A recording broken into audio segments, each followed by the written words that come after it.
Oi, Deise, que bom que você está aqui. Bom dia. Oi, Mauro. Bom dia para todo mundo. Muito bem chegada, muito bem chegada. Tô querendo muito te ouvir. Eu queria te ouvir sobre um monte de coisa, mas ontem foi um furacão, né? Lula tomou posse ontem do ponto de vista institucional em É, Brasília. Qual a tua avaliação desse dia de ontem em Brasília? olha, eu queria até, Mauro, falar antes. Eu estava vendo aqui a programação, estava ouvindo tu falar sobre essas teorias da conspiração, né? E eu fico muito preocupada com isso, porque esse é um tema que a gente tem falado muito de uns tempos para cá. Eu devo lançar um livro agora no próximo mês sobre fake news com o Rodrigo Prando, que é o cientista político. E O você vai lançar outro livro? o Rodrigo e eu, né? O Ah, que legal. Prando encabeçou o livro e a gente deve lançar Com agora. quem? Desculpa, quem é o Rodrigo coautor? Prando é o nome dele. Rodrigo Prando, é cientista Branco. político Tá também. bom. Tá. E ontem até eu estava conversando com alguns colegas da Veja justamente sobre isso, sabe? Não, eu acho que é um ponto que não tem mais como controlar, assim. Eu não sei como que está indo para vocês, mas todo dia eu recebo uma mensagem de alguém perguntando se é verdade que o Lula morreu. Uhum. Todo dia o Lula está no Sírio-Libanês, as imagens dele na Bahia são fake. Então, não tem, é um negócio impressionante, não tem mais como controlar isso. Ontem o Ministério da Defesa soltou o relatório lá, né? Acaba colocando prego no caixão de toda essa história, mas não adianta, né? As pessoas seguem acreditando no que elas querem. Não importa o que tu fale, não importa a comprovação de fatos, isso é muito louco, assim, me impressiona muito. Aí agora eu estava vendo tu mostrando as imagens ali, as pessoas falando que quem está em Brasília é um clone do Lula. Caraca, onde é que a gente vai parar, né? Nos estudos americanos tem um nome para isso, tem um cientista político que se chama Richard Hofstadter, ele fala que isso é um estilo paranoide. Na verdade, isso sempre aconteceu em centros de poder, né? Na Roma antiga, acho que era o Constantino que tinha essa coisa muito acentuada de todo mundo está me perseguindo, todo mundo quer me matar, todo mundo quer tomar o meu lugar, então eu elimino todo mundo que está à minha volta e deixo só dois ou três que eu confio, né? Mas isso voltou com muita força agora. É impressionante. Mas falando de Brasília ontem, realmente o Lula tomou Só posse. uma observação, de fato. E é o que você falou, uma personalidade, né? O que eu convivi ao longo de anos com gente que é adepta das teorias conspiratórias, nunca é uma teoria conspiratória. Não é, a conspiração não está vinculada a um fato. Ah, então Lula morreu. Não é apenas isso. Tem várias leituras que as pessoas fazem da realidade na mesma dinâmica. Então, sempre tem uma narrativa da conspiração e essa coisa que você falou, paranoide, né? Tem sempre uma coisa da perseguição, né? Às vezes, os líderes políticos, né, ou líderes empresariais, são adeptos da teoria da conspiração, então o tempo inteiro eles estão dizendo que tem alguém perseguindo, que tem um golpe, que tem alguma coisa por trás, que tem um interesse contra eles, e aí vão se cercando, né, de medidas de escuta, tem sempre um jogo de, por um lado, puxa-saquismo, do outro lado, de puxa-tapete, né, de traição, então é um ambiente complexo. E, em geral, quem acha que tem clone do Lula, ou quem acha que não teve facada, no caso do Bolsonaro, também acha que o 11 de setembro foi feito pelos próprios Estados Unidos. Não? É muito É, interessante isso, né? Porque é um jeito de olhar. Né? eu Então, acho que isso a gente não tem mais como controlar. Assim, a Constituição brasileira ela não delimita, né? Obviamente, ela é de 88, e ela não delimita o que são fake news, então isso acaba sendo um problema. E eu nem acredito que uma discussão séria e profunda sobre isso vai conseguir delimitar. Então, é uma coisa que a gente vai ter que conviver, e, enfim, né? Mas é muito estranho isso, porque às vezes tu fala, tu vai atrás de base, de ciência, mas não adianta, as pessoas não querem mais saber de ciência, elas não querem saber de comprovação de fatos, né? Elas só querem reiterar o ponto de vista delas. Isso é muito louco. E, mas aí falando do clone do Lula que esteve em Brasília ontem, esse clone é bom, né? clone bom pra caramba. Então, é uma diferença de postura, assim. O Lula já no período de transição já fez questão de conversar com as casas, né, com a STF, TSE, o presidente da Câmara, e o Bolsonaro, no primeiro ano de governo dele, ele tinha um problema com o teto dos gastos, mas ele optou por não fazer esse diálogo.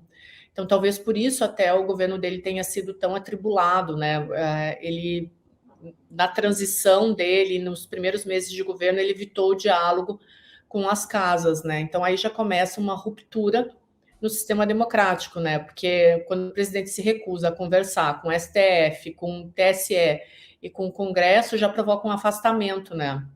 E o Lula já fez isso ontem, né? Já no primeiro dia de transição dele em Brasília, né? E já dá é impressionante como já volta um clima de normalidade, né?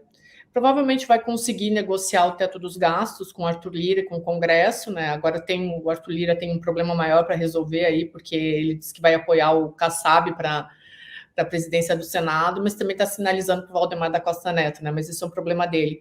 Mas o primeiro dia do Lula é muito diferente do primeiro dia do Bolsonaro. Isso é muito impactante para a gente que está sempre acompanhando política e que vive disso, como já tem um clima de normalidade, né? Então, a gente já tem aquela sensação de previsibilidade, que era uma coisa que a gente não tinha desde o início desse governo Bolsonaro, né? Então, essas contestações e contestações de resultado, tudo isso aos poucos vai diminuindo quando se volta à normalidade da política, né? Que foi isso que a gente viu ontem. Conversou com todos os representantes dos poderes e a vida segue o processo de transição, né? É impressionante como a gente estava desacostumado com isso. Sim.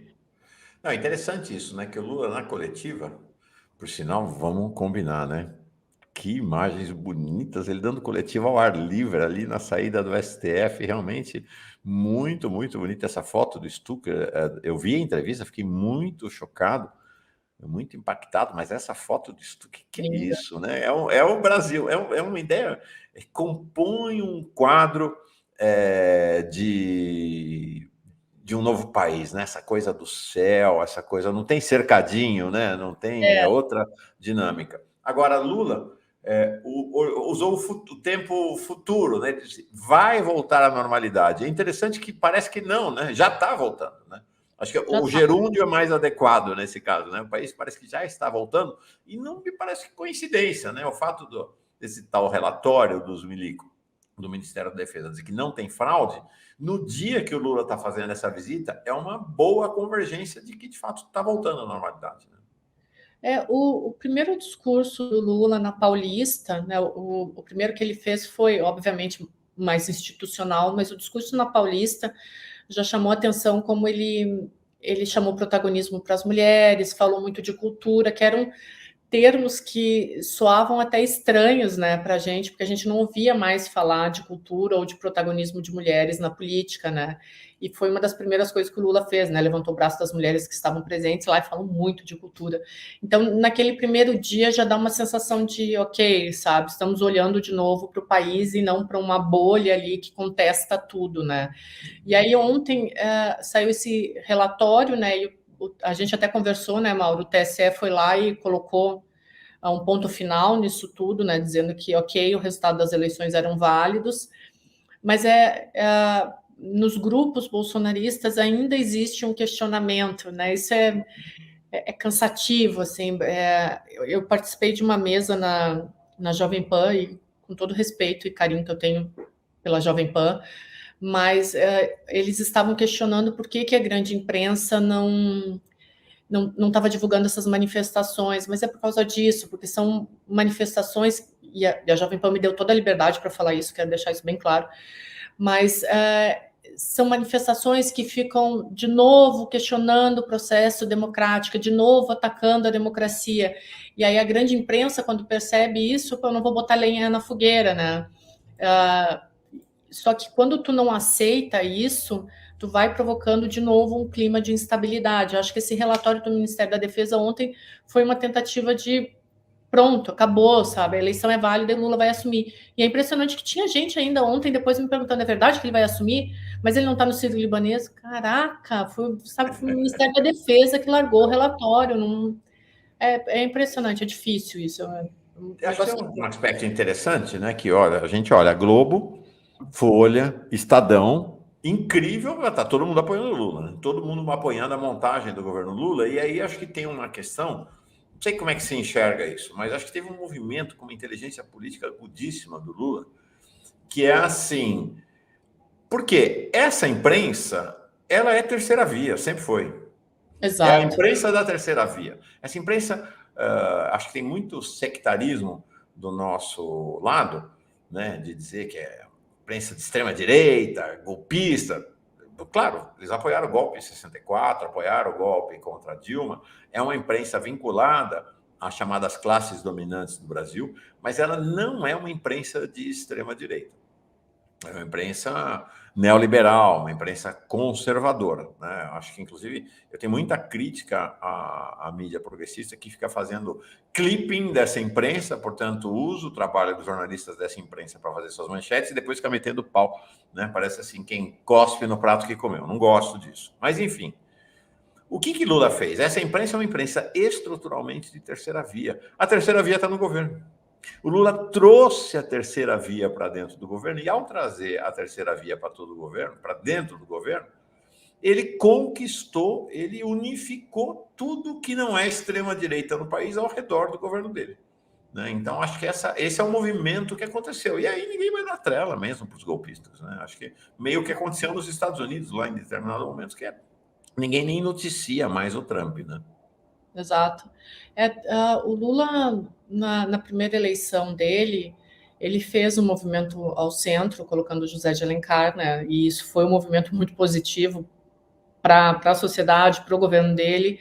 Agora ele assinou de novo com o Alckmin. Eu confesso que no início eu fiquei bem reticente em relação a isso, mas são movimentos que são necessários para a governabilidade e para o bem do andamento da sociedade, né? Então, agora, quando ele também compõe um ministério, e aí tem toda essa frente ampla que ele vai ter que acomodar, né? Mas ele traz a Simone Tebet, até ali no o grupo de economistas dele, que tem uma ala mais liberal, uma ala mais reformista, mas é uma pluralidade, né? Então, a sensação que fica é de que vai ser um governo que vai olhar para todos os lados. Essa é a grande diferença, por exemplo, do que foi o governo Bolsonaro. Foi um governo bem nichado, né? Não querendo fazer nenhum reducionismo histórico, mas foi um governo bem nichado. Era direita, extrema direita. Então, quando o Lula faz essa composição de deixar o governo dele mais plural, a imprensa entende isso, né? E aí não tem como tu não apoiar algo que é deliberadamente democrático, né? A própria imagem ali do Stucker, dele conversando com a imprensa, né? Como tu falou, tirou o cercadinho. São amarras que estavam tão enraizadas na gente nesses 4 anos que aos poucos elas vão sendo soltas e a gente vai percebendo e vai dando uma sensação de tranquilidade, né? Então é muito simbólico tudo isso que está acontecendo, assim, é muito visível a diferença de um governo para o outro. Aí não tem como não apoiar, né? Sim. E aí acho que uma questão importante, né, dessa nova dinâmica cada ramo do poder cumpre a sua missão, a sua função. E não tem essa, né, como os governos golpistas, os governos ditatoriais, o governo Bolsonaro fez, que é o executivo se meter em todas as funções da sociedade. Né? O que o Lula está dizendo é o seguinte: não vou ser eu que vou processar e julgar o Bolsonaro, o clã Bolsonaro, os bolsonaristas. Isso é um problema da justiça, não é meu. Né? O que eu vou fazer minha parte é tirar o sigilo dos 100 anos. Né? Não serei eu que vou eleger o presidente da Câmara e do Senado. Quem vai cuidar disso são deputados e senadores. Então, um pouco essa ideia da normalidade implica isso. E um sinal de que a normalidade está voltando é que você, nesse cotidiano da justiça, as coisas vão acontecendo. Apesar de não aparecer a público, né? Não tem um anúncio. Mas ontem, por exemplo, foi preso o empresário, esse homem rico, piloto de carro, né, filhinho de papai, a família dele é dona lá de várias indústrias em Santa Catarina, que acertou uma barra de ferro na cabeça de um agente da Polícia Rodoviária Federal, que só não morreu porque estava com o capacete. Então, assim, vai rolando, vai acontecendo, como foi nos Estados Unidos. Né? Não tem uma coisa assim da Glaze convocar uma coletiva para anunciar que o cara foi preso. Vai na normalidade do cotidiano do judiciário. Né? E vai ter muita punição, me parece, né, Deise? Acho que isso não vai passar impune, não.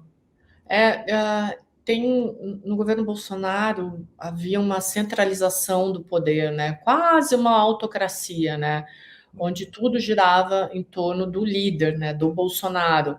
E eu já falei isso outras vezes aqui, mas a gente não pode esquecer que o sistema político brasileiro e da maioria das democracias do mundo é aquele sistema de freios e contrapesos, né? Então, um poder, ele não deve, de forma alguma, suplantar o outro, mas deve vigiar.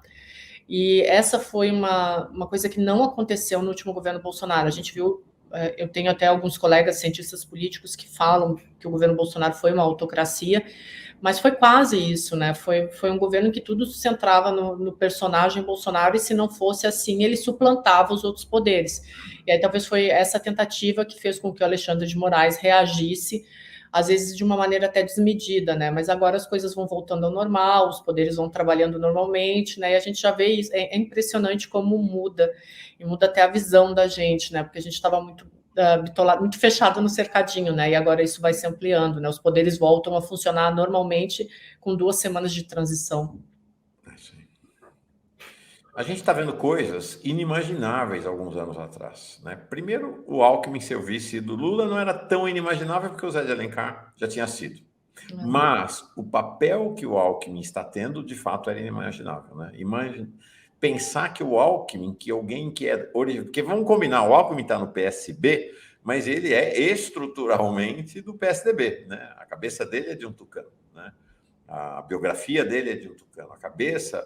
Né? O coração dele é um coração tucano que está lá no PSB, porque o PSDB meio que se desmilinguiu também, o PSDB fundado lá originalmente. Agora, entregar o comando da transição para o Alckmin, o papel que o Alckmin está tendo, ele que está fazendo todas as negociações, é algo realmente muito novo. E aí minha pergunta para você é, como é que você vê o Alckmin nesse governo Lula? Eu acho que é extremamente importante, porque existe esse medo do radicalismo da esquerda, que o Lula já teve que combater em todas as outras eleições, né? Eu acho que já está bem calejado em relação a isso. Ele também tem outro ponto, né? Quando a gente vê esse protagonismo do Alckmin, surgem de novo as teorias conspiratórias de que o Alckmin quer assumir, que o Lula vai morrer, ou já morreu, né? E que o Alckmin vai assumir. Mas eu vejo isso como extremamente salutar, até para dar um aceno ao mercado, né? O Alckmin está montando essa equipe econômica agora, eu confesso que eu prefiro ali o Pércio Arida e o Meirelles, mas tem um pluralismo aí que é bem característica do Alckmin, né? Essa equipe econômica que ele está montando, mostra, primeiro, uma relação de confiança entre presidente e vice, que a gente também não via mais, via sempre uma relação de desconfiança nos últimos anos, né? Isso desde o governo Dilma, e dá uma característica liberal, né? Então, eu acho que, pelo menos assim, no que eu estudo, as melhores democracias do mundo, elas têm essa característica, um pouco de esquerda, um pouco de liberalismo, e isso tem funcionado, não precisa ser nem tão A, nem tão B. Então, eu vejo esse protagonismo do Alckmin com muitos bons olhos, principalmente para quem nunca provou os valores da esquerda, ou não tem uma simpatia com a esquerda, ver o Alckmin tendo esse protagonismo dá uma sensação de que direita e esquerda estão sendo beneficiadas, né? Então, eu confesso que eu sempre fui mais à direita. Então, ver isso, assim, poxa, era um governo que a gente esperava, que a gente queria já há muito tempo, né? Então, ontem eu estava conversando com um amigo, acho que era até da Veja, aí a gente estava falando, nossa, essa transição está tão tranquila que a gente não sabe nem o que falar, né? Porque a gente esperava muito mais rebuliço e confrontação, porque era o que a gente estava acostumado no governo anterior, né? E está tudo tão dentro da normalidade que não tem como dizer que existe um aspecto negativo nisso. Acho muito legal você falar, eu venho muito mais da direita e acho tão bom que você esteja aqui na Fórum e que a gente também esteja fazendo um caminho, que é o caminho do Lula, que é abrir a escutar outras opiniões, a escutar, a respeitar e aprender, porque, imagina, não é só Alckmin que está aprendendo com o Lula está aprendendo com o Alckmin. Exato, né? Então, acho que é muito legal essa possibilidade, essa oportunidade que a gente está tendo. E aí, pensar isso, né? Você fala, eu prefiro o Pércio e o Henrique Meirelles. Eu, por mim, tá entre Padilha, tá entre Haddad e eu gostaria muito de ver o André Lara Rezende no Ministério. André Lara Rezende realmente é um cara que fez autocrítica do neoliberalismo lá atrás.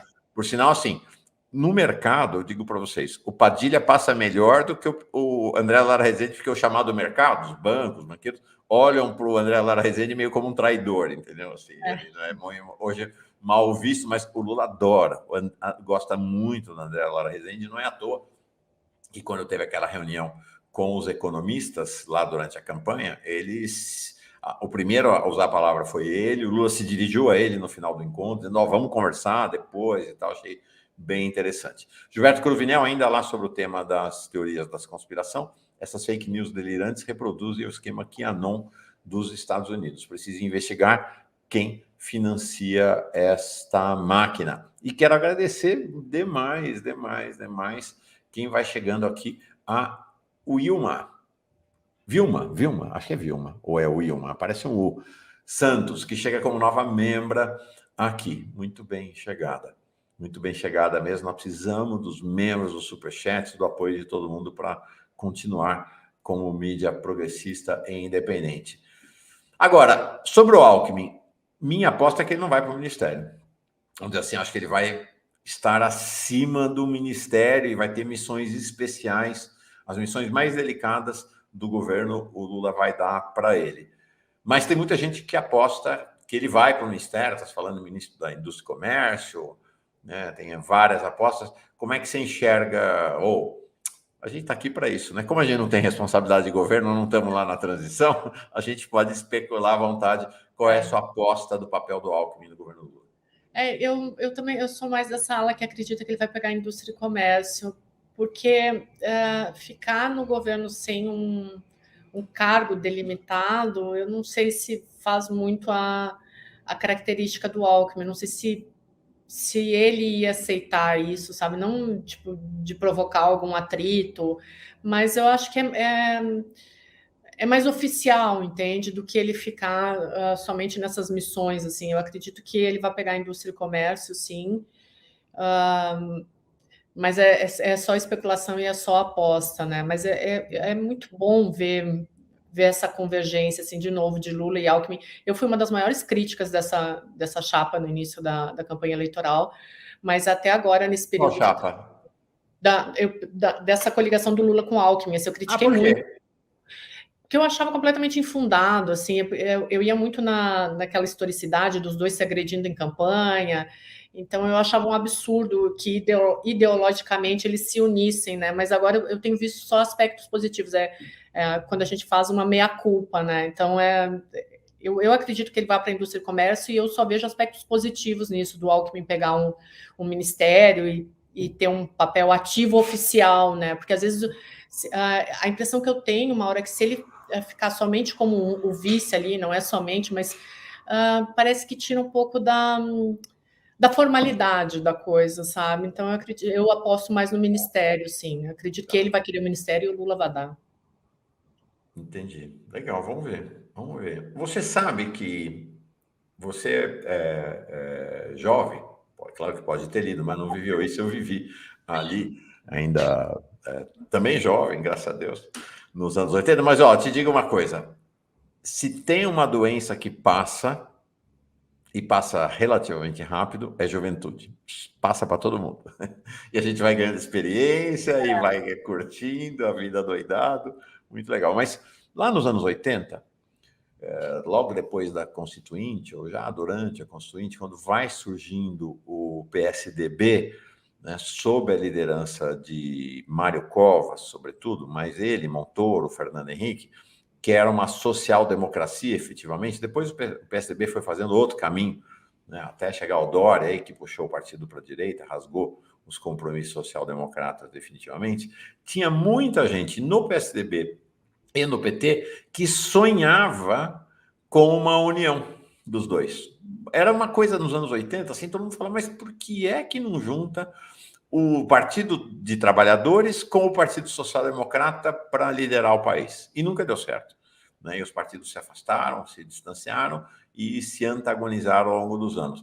Sim. Então, para mim, esse encontro Lula-Alckmin é um encontro que restabelece essa que foi uma certa utopia ali dos anos 80, que é a união de um partido de trabalhadores com um partido, né, com movimento social-democrata, que é mais ou menos como a coisa rolou na Europa lá no passado. Sim.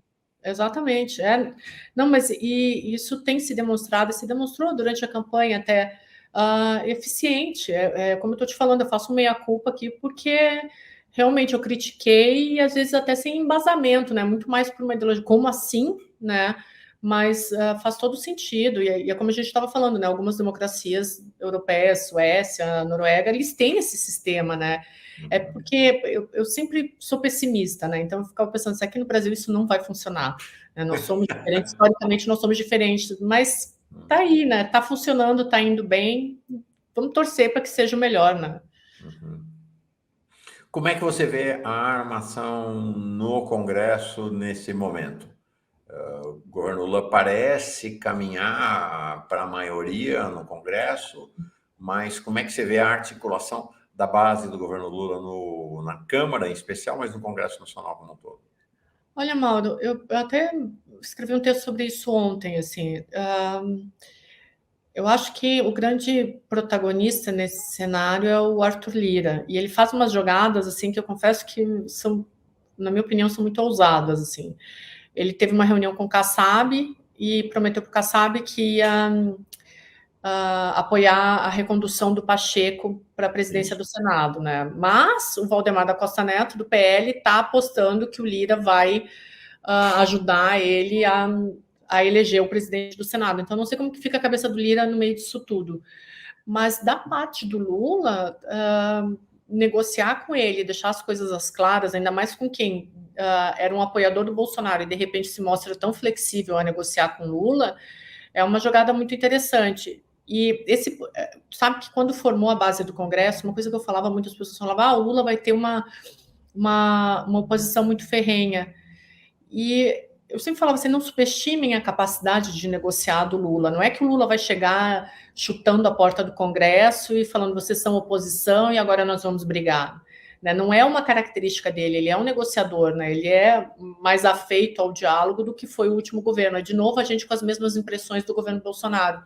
Então, eu acredito que mesmo que ele não consiga formar quantitativamente uma maioria, eu não vejo essa impossibilidade de governar. Claro que ele vai ter entraves em pautas sociais, né? Porque tem em pautas ambientais também, porque tem a Damares, tem o Salles, né? Tem um núcleo bolsonarista ali dentro do PL que é muito forte, mas aí também depende da capacidade do Jair Bolsonaro de comandar esse núcleo como presidente de honra do PL, né? O Valdemar da Costa Neto já disse que vai dar o partido para o Bolsonaro, mas assim, é o Valdemar também, daqui a pouco ele está negociando, e essa oposição ela não é tão ferrenha assim. Então eu acredito que não. Lá em Brasília reconhece-se que por mais que o Valdemar e o Bolsonaro queiram, de 30% a 40% do PL vai negociar com o governo Lula. Né? Ele não tem esse controle todo sobre o PL. É isso, assim, porque o PL, tudo bem, fez 99 deputados ali, mas poucos são da ala bolsonarista. Existe um centrão no Congresso que está aberto à negociação sempre. O PT também fez uma bancada expressiva. Os apoiadores, o Lula, a gente não pode esquecer que o Lula, no segundo turno, fez uma frente ampla. Então, essa frente ampla ela vai repercutir no Congresso. Então, não é essa oposição. Porque as pessoas às vezes olham os números duros e não raciocinam 5 segundos para frente.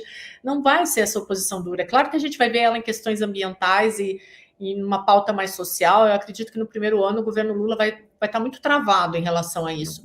Mas não vai ser essa oposição toda. Olha que interessante isso aqui. Vamos ver. Eu ando fazendo continhas, né? Sobre Câmara e Senado. E, para minha surpresa, o cenário no Senado não é tão diferente do da Câmara. Não é. A gente ficou assim horrorizado e tal, mas o cenário é bem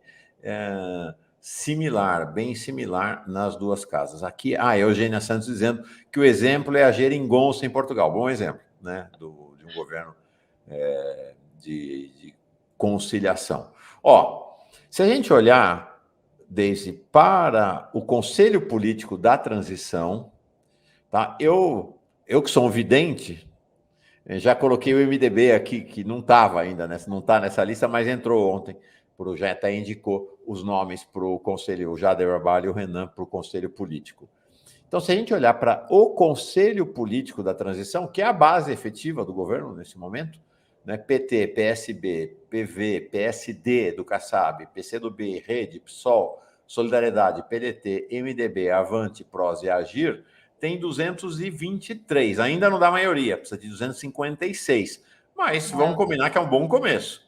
Claro que É é. um ótimo começo. Se a gente vem para cá, ó, essa minha tela aqui foi feita anterior àquela, né? Se a gente vem para essa tela, então, na verdade, estamos falando de 223, porque o MDB que está, o PDT e o PSD que estavam aqui foram para lá. Mas tem os tucanos, o Cidadania também deve ir, e os tucanos, ontem o Bruno Araújo e o Eduardo Leite disseram, não, nós não vamos entrar na base, não vamos para o governo, mas vamos apoiar as pautas do governo em que houver convergência. Ficou claro isso. Se a gente pegar a União Brasil, o Bivar está dizendo que vai para a base do governo, mas é um caso invertido em relação ao PL. Mesmo que ele resolva ir para a base do governo, não será todo o partido. Tem lá Moro lá no partido, tem gente de extrema-direita. Mas a gente olha aqui, eu tenho 119 nesse núcleo aqui, então tenho lá... Enfim, tem maioria aqui. E ainda o Lula vai pescar no PL, vai pescar no Republicanos, porque a Universal vai apoiar, e claramente vai pescar no Progressista se tiver acordo com o Lira. Então, me parece que a governabilidade no Congresso Nacional está assegurada, né? Está assegurada. Não, ela tá, mas desde o momento em que começaram o Congresso foi formado com o PL, com a maior bancada, não existe isso, porque a gente tem que ver quem são os protagonistas, tá bom? O PL, Valdemar da Costa Neto, caramba, um Congresso mais de direita, conservador, mas o Lula tá formando uma base, e de novo, assim, a gente não pode falar simplesmente como números duros, né? São negociadores. Então, é muito diferente, por exemplo, do Bolsonaro, e eu reitero aqui, que chega chutando a porta do Congresso, né? A equipe do Lula, ela preza muito mais pela governabilidade, foi assim todos os outros anos, pelo diálogo e pela conversa, do que o governo Bolsonaro. Então, isso daí já muda tudo. Quando a gente vai analisar o Congresso sob a ótica do Bolsonaro, a gente faz um tipo de análise. Agora, sob a ótica do Lula, é completamente outra. O núcleo bolsonarista, ele existe, mas depende de muitos fatores. Primeiro, de como que o Bolsonaro vai coordenar isso, e com todo respeito, não estou fazendo juízo de valor, mas a gente sabe que a negociação política do Bolsonaro, ela não é das suas melhores características, não é a melhor aptidão que ele tem, né? Ele não é eu escrevi um texto uma vez, acho que foi o primeiro texto que eu escrevi para o Yahoo, que eu falava que o Bolsonaro ele só conseguiu ser presidente da República por causa da sorte. Fiz uma comparação com Maquiavel, né, de inteligência e sorte. Mas é isso, eu reitero meu ponto, assim, Bolsonaro é guiado pela sorte, porque inteligência não existe exatamente uma inteligência política como existe no Lula. Então, como ele vai coordenar esse núcleo duro bolsonarista? Sabe o que eu acho, Mauro? Ele vai continuar com essa parcela da população de 22% a 26%, que é mais inflamada, né, desse bolsonarismo de extrema-direita, mas essa outra base do Congresso, eu duvido que ele tenha essa capacidade de liderança política. Ele tem liderança das massas, dessa bolha de extrema-direita, mas ele não tem liderança política. Eu acho, minha consideração sobre isso, queria submeter a você, queria ter um olhar para isso. Presidentes que se elegem com plataforma antissistêmica contra o sistema não compõem maioria congressual. Não conseguem. Então, com Collor foi assim, com Bolsonaro foi assim. Importante ter claro, o Lula nunca foi antissistêmico, né? Tanto que já na primeira eleição ele mete lá o Zé de Alencar. Nunca teve essa característica. O Collor foi assim e o Bolsonaro foi assim. O que aconteceu com ambos? Acho que tem uma trajetória muito semelhante. Não é à toa que o Collor apoiou o Bolsonaro agora. Acho que tem uma identidade grande entre eles, que não é a questão da extrema-direita propriamente, é dessa ideia do antissistema. O Collor entra e fica rapidamente inviabilizado, ameaçado de impeachment. Ele faz o mesmo movimento que o Bolsonaro fez agora, naquela época. O que ele faz? Ele pega aquela minoria que ele tinha e vai procurar o então PFL, que depois virou Democratas, que depois virou União Brasil, para compor uma base. E aí o governo dele deixa de ser antissistêmico para ser um governo sistêmico, para ser um governo que está enquadrado pelo sistema. A grande questão do Collor é que ele não era confiável. O PFL não confiou que o Collor ia cumprir os acordos, roeu o acordo e aí ele ficou sem chão e foi empichado. O Bolsonaro fez o mesmo movimento. Ele se elegeu com uma base minoritária e aí vai procurar o que seria o PFL de hoje, que é o chamado Centrão, o Arthur Lira, essa turma toda, para trazê-lo para dentro do governo, arrefecer essa característica antissistêmica. Então, o governo do Bolsonaro passa a ser um governo sistêmico, um governo do sistema, um governo das elites, um governo dos ricos. Só que, diferentemente do Collor, ele construiu confiança nessa base. E essa base não foi o acordo. É claro que tem uma mudança grande, né? O PT foi um protagonista no impeachment do Collor e claramente não embarcou no impeachment do Bolsonaro, né? Mudou, né? A posição mudou. Mas, enfim, ele viabilizou o governo dele. Então, acho que agora a característica é completamente diferente. A gente não tem um presidente antissistêmico e isso dá uma tranquilidade muito maior desde o começo. Não sei o que você acha dessa imagem aqui, dessa comparação. Não, mas é exatamente isso, Mauro. Sabe que, né, eu já falei isso outras vezes aqui, eu comecei a pesquisar o Bolsonaro em 2014, e aí, para escrever um livro, eu fui ver como que era a votação dele no Congresso. E eu levei algum tempo, né, fazendo os cálculos ali. E aí, assim, eu não tenho esses dados agora muito claros, mas é mais ou menos isso, assim. No governo Fernando Henrique Cardoso, em alguns momentos, o Bolsonaro, ele foi mais oposição ao Fernando Henrique Cardoso do que o próprio PT. No governo do PT, ele foi mais oposição do que o PFL ou o PSDB. Né? Da mesma forma, no governo Dilma. Eu fui vendo essas coisas, assim, enquanto eu lia, né, e fazia as contas, eu pensava, nossa, né, ele vai atrás do que ele realmente pensa, do que ele realmente acredita. Só que tem um problema. O Bolsonaro, e aí entra exatamente nisso que tu falou, que é a minha conclusão. O que tinha tudo para ser um aspecto positivo acaba se transformando num aspecto negativo, porque ele é sempre contra o sistema vigente. Em nenhuma votação ele faz o meia-culpa de será que esse projeto é bom? Não. Por ser do PT eu sou contra, por ser do Fernando Henrique Cardoso eu sou contra, eu sou sempre contra o sistema que está aí, né? E isso prova essa individualidade dele, que muitas vezes ele é muito mais contra o sistema do que, por exemplo, o PFL no governo petista. E aí, quando ele chega na presidência da República, para ele manter o mínimo de governabilidade, já que ele é um parlamentar extremamente individualista, num presidencialismo de coalizão, onde tu precisa de negociação, ele tem que comprar o Centrão. Não existe escapatória para ele. Porque o que poderia ser uma qualidade, se a gente tivesse um outro sistema político de ser um parlamentar individual, acaba se transformando num problema para ele, porque ele nunca, em 27 anos de Congresso, ele conseguiu desenvolver o diálogo com quem quer que fosse. Não existiu diálogo por parte do presidente Jair Bolsonaro. E aí, quando ele chega na presidência da República, ele é aquele deputado de novo, antissistema, que não sabe negociar, e a única forma que ele encontra para se manter os 4 anos no governo é comprando o Centrão. Então, é muito previsível isso. E o Lula é outra característica, é outra análise, não tem nada de antissistema aí, né? Mas é exatamente o que tu falou. Desde seu Karen, ótimo você estar aqui. Por mim, você vem toda semana, viu? Vamos combinar. Eu adoro, tu sabe que eu adoro. Tá escalado. Vamos começar a falar de Copa do Mundo também nas nossas conversas. É? Tá você saca futebol, não saca? Eu não. Não?